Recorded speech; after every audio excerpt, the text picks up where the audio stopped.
বিসমিল্লাহির রহমানির রহিম। আপনারা জানেন শিবগঞ্জ আসনের যে ব্যক্তিটি বিগত 17 বছর আন্দোলনে ছিলেন, আজকে উনাকে নমিনেশন থেকে বঞ্চিত করা হয়েছে।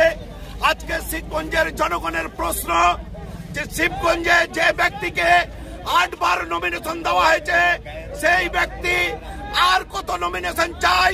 তার মৃত্যুর পরও কি তাকে নমিনেশন দেওয়া হবে নাকি?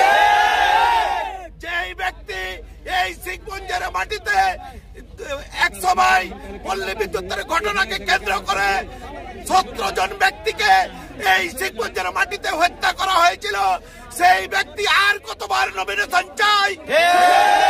যে ব্যক্তি বিগত 17 বছর আওয়ামী লীগের সাথে আঘাত করে চলেছে, তার রাইট হ্যান্ডাররা চলেছে, তারা কিভাবে আর কতবার নমিনেশন চাই?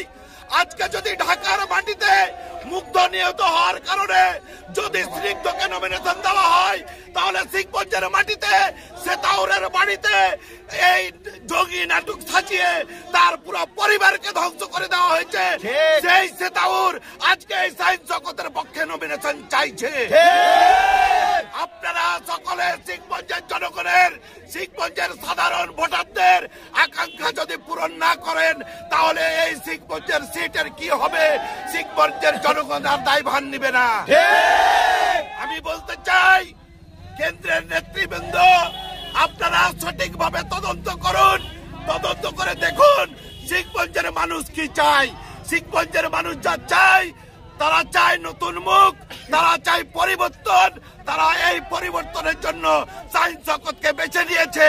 সেই সায়েন্স জগতের জন্য আপনারা অনতিবিলম্বে নমিনেশন কনফার্ম করুন।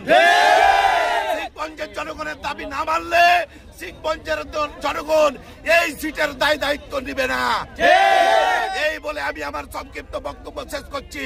বাংলাদেশ জিন্দাবাদ, জাতীয়তাবাদী দল জিন্দাবাদ, খালেদা জিয়া জিন্দাবাদ, তারেক রহমান জিন্দাবাদ, শহীদ জিয়া অমর হোক।